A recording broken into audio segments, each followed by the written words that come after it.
अस्सलाम वालेकुम जी फ्रेंड्स। आज का जो हमारा टॉपिक है वो है रे ट्रांसफर मैट्रिक्स। ओके, ये आज का हमारा टॉपिक है। ये लेक्चर नंबर हमारा 10 है। चूंकि हमने एक सीरीज स्टार्ट की हुई है ऑप्टिक्स की बीजेस लेवल की। ओके, ये देखिए हमने सीरीज स्टार्ट की हुई है। इस सीरीज में हमने इन तमाम टॉपिक्स पर बात कर ली हुई है। अगर आप लोगों को ये टॉपिक्स आते हैं, अपने टीचर से समझे हुए हैं तो बेस्ट। अगर नहीं आते तो इनके जो लिंक्स होंगे वो इंशाल्लाह रहमान डिस्क्रिप्शन में आप लोगों को मिल जाएंगे। तो लास्ट वीडियो में हमने डिस्कस किया था लेक्चर नंबर 10 को हमने दो पार्ट्स में डिवाइड किया था। Image formation by concave mirror, image formation by convex mirror. अब जो हमारे पास सी पार्ट है वो हमारे पास यही है। क्या है? रे ट्रांसफर मैट्रिक्स। मेरे पास ये सी पार्ट है। ओके, इसका लेक्चर नंबर 10 का अब इस पर बात करने की कोशिश करते हैं। तो आइए स्टार्ट करते हैं टॉपिक को। बिस्मिल्लाहिर्रहमानिर्रहीम, सल्लल्लाहु अला मुहम्मद सल्लल्लाहु अलैहि व आलिहि वसल्लम।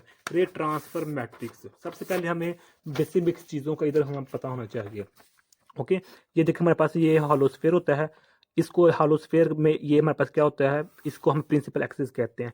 इस प्रिंसिपल एक्सिस के लिए जो वन कंडीशन वो ये है कि इसको इस सेंटर से गुजरना चाहिए, सेंटर कर्वेचर से गुजरना चाहिए। ओके, तो इसको अब हम डायमंड की मदद से इस हॉलोस्फेयर को दो हिस्सों में डिवाइड कर देते। तो इधर हमने एक हिस्सा लेते हैं, ये यहाँ से हमारे पास प्रिंसिपल एक्सिस है। तो यहाँ हमारे पास सेंटर कर्वेचर होगा, यानी कि सी होगा ये वाला। तो इधर हमारे पास फोकस पॉइंट होगा, एफ होगा। अब देखें कि इधर ये मिरर रख दिया हमने।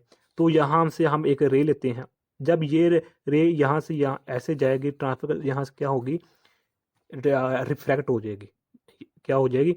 जानी तो सीधी चाहिए थी, लेकिन ये रिफ्रैक्ट हो जाएगी, इस तरह जाने चली जाएगी। या हम एक नॉर्मल ड्रा कर लेते हैं। ये मेरे पास क्या है, नॉर्मल है।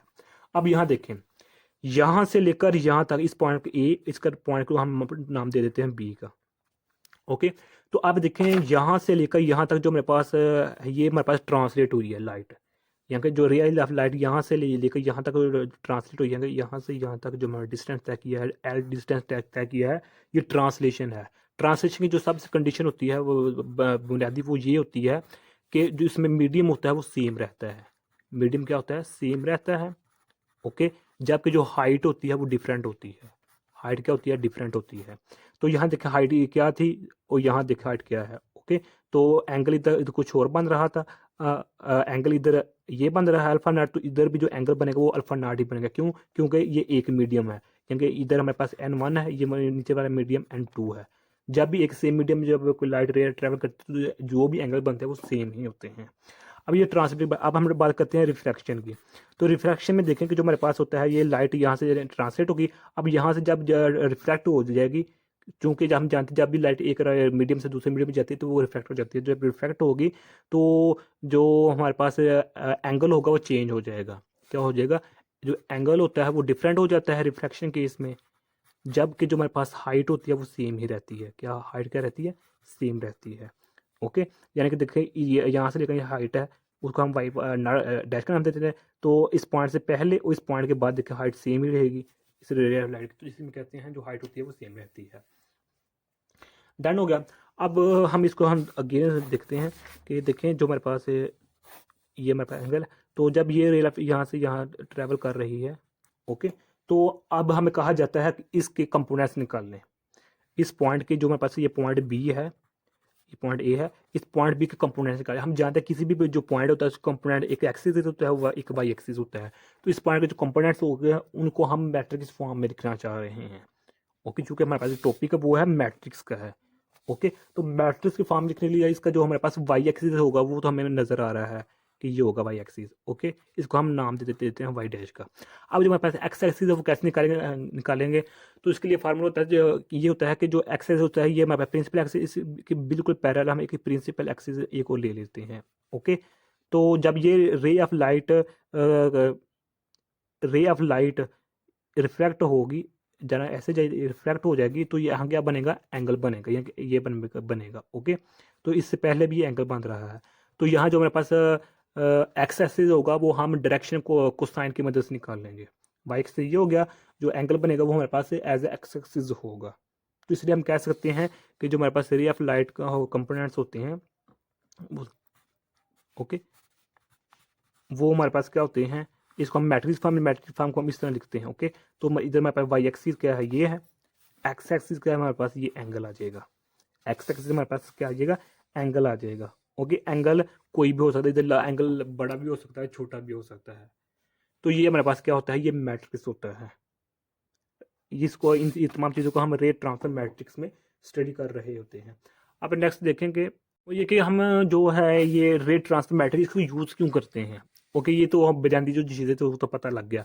तो जो हमारे पास रे ट्रांसफर जो हमारे पास मैट्रिक्स है, इसको हम इससे यूज़ करते हैं क्योंकि जो मेरे पास ऑप्टिक्स होता है, ऑप्टिक्स में हम ज़्यादातर किन किन चीज़ों को यूज़ कर रहे होते हैं, सरफेस को यूज़ कर रहे होते हैं, इसके अलावा हम इंटरफेस को यूज़ कर रहे होते हैं ऑप्टिक्स में। ओके, तो इसके अलावा हम मिरर को यूज़ कर रहे होते हैं, मिरर के अलावा हम इधर लेंस को यूज़ कर रहे होते हैं, उसके अलावा हम बीम लाइट बीम को स्टडी कर रहे हैं। तो इन तमाम चीज़ों को स्टडी करने के लिए हमें हमारे पास 2 कॉलम्स होते हैं और 2 रोज होती हैं, यानी कि ये ऑर्डर होता है। ओके, यानी कि एक एक दो तीन चार, दो ही क्या होती हैं, रोज होती हैं, दो ही हमारे पास कॉलम्स होते हैं। इन कॉलम को स्टडी करने के लिए, इन तीनों चीज़ स्टडी करने के लिए हम रे ट्रांसफर मैट्रिक्स का सहारा लेते हैं, हम इसकी मदद लेते हैं, जिसकी वजह से हम जो है ना ये रे ट्रांसफर मैट्रिक्स को स्टडी करते हैं। डन हो गया।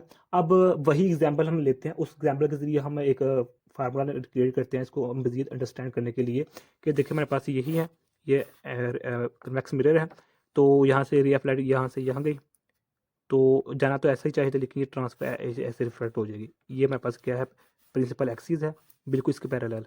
ओके, ये भी प्रिंसिपल एक्सिस है और ये भी प्रिंसिपल एक्सिस है, प्रिंसिपल एक्सिस है। ओके, यहाँ से हम एक नॉर्मल ड्रा कर लिया, एन नॉर्मल ड्रा कर लिया।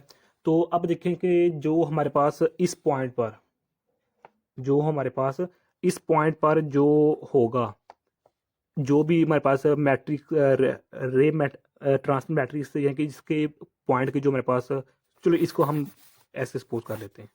ओके, ये यहाँ से यहाँ लाइट ट्रांसफर कर ली। अब यहाँ पर 2 पॉइंट, एक ये पॉइंट ए भी बन चुका है, एक ये पॉइंट ए है।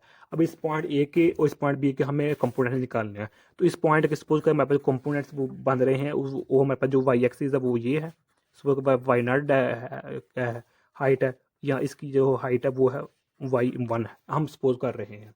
ओके, जो इसका एंगल बनेगा इसके साथ वो हम सपोज कर रहे हैं अल्फा नॉट है, तो इसका एंगल बन रहा है इसके साथ वो अल्फा 1 है, सपोज कर रहे हैं। तो हम जानते हैं कोऑर्डिनेट्स दो कंपोनेंट्स दो होते हैं किसी भी पॉइंट के, तो इसका जो इस पॉइंट ए का जो मेरे पास वाई कंपोनेंट वो क्या आ गया, वाई नॉट आ गया, जो एक्स का कंपोनेंट है जो डायरेक्शन को उस में निकाल रहे हैं वो अल्फा है, अल्फा नॉट है। अल्हम्दुलिल्लाह।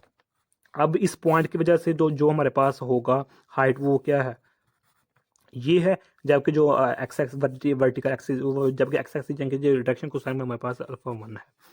ओके, अब इधर एंगल है, तो एंगल जो हमारे पास ये देखें यहाँ से यहाँ ट्रैवल कर ले तो हमारे पास मीडियम सेम है, यानी कि इस मीडियम का हम नाम देते हैं ये एन मीडियम है। तो इधर भी हम एन लिख सकते हैं, इधर भी एन लिख सकते हैं, क्योंकि हमारा मीडियम सेम है। अब ये इन दो जो, और दूसरी बात ये है कि जो हमारे पास ये एंगल है, ये वाला एंगल इस एंगल के इक्वल होगा।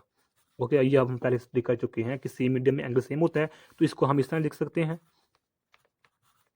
ओके, अब इसको हम इस तरह लिख सकते हैं। ओके, देखें इसको हम, ये दोनों इक्वल हो चुके हैं क्योंकि मीडियम भी सेम है हमारे पास, एन सेम है और एंगल भी हमारे पास सेम होता है। तो इसलिए हम कहते हैं कि जो हमारे पास एन थीटा होता है, एंगल होता है, वो इसको हम एक नया नाम देते हैं जो कि हमारे पास होता है, ये होता है, इसको हम इस साइंस से डिनोट कर लेते हैं इन दोनों चीज़ों को। डन हो गया। अब देखें कि हम फिर वही बात कर लेते हैं, इसको हम 1 का नाम दे देते हैं, इसको हम 2 का नाम दे देते हैं, होता सेम ही है, यानी कि 1 और 2 सेम ही होता है। डन हो गया। तो यहाँ देखें 1 है, अब यहाँ चूंकि नॉट है, इधर इसको भी नॉट का नाम देते हैं, इधर 1 है, 1 है, इधर इसको भी हम 1 का नाम दे देते हैं, ये नॉट हो गया, ये 1 हो गया। अब देखें ये मेरे पास 2 बन चुके हैं। अब इनको हम किस तरह लिख सकते हैं, देखें ये है, ये हमारे पास एक ये बन चुका है, ये ए पॉइंट के कंपोनेंट बन चुके हैं, बी को वो के ये है हमारे पास। ओके, अब इनको हम मैट्रिक्स फॉर्म में लिखना चाह रहे हैं। ओके, जब हम इनको मैट्रिक्स की फॉर्म में लिखेंगे तो हम इस तरह लिखेंगे, वाई ये वेवलेंथ, इसको हम वेवलेंथ का नाम देते हैं अक्सर, लेकिन डिनोशन करते हैं तो y1 होगा, तो ये इसको इक्वल होगा, इधर हम एफ का नाम देते हैं, ये इक्वल हो जाएगा। ओके, तो ये देखें ये इसके इक्वल हो गया। अब ये क्या है, ये इसके इक्वल है, हो चुका है, यानी कि जो पॉइंट ए पॉइंट बी के जो कोऑर्डिनेट्स बन रहे हैं हम उनको आपस में क्या कर दिया, इक्वल कर दिया है। अब ये एम क्या है, इधर एम हमारे पास ये कॉन्स्टेंट होता है, क्या होता है, कॉन्स्टेंट। अब इधर हमारे पास मुख्तलिफ वैल्यूज आ सकती हैं। जब हम ट्रांसलेशन की बात करेंगे तो इधर हम एम की वैल्यू मुख्तलिफ होगी, जब हम रिफ्लेक्शन की बात करेंगे तो इधर हमारे पास जो एम की वैल्यू होगी वो भी डिफरेंट ही होगी। डन हो गया। तो इस एम को हम नाम देते हैं सिस्टम मैट्रिक्स का नाम देते हैं। ओके, इसको हम सिस्टम मैट्रिक्स का नाम देते हैं।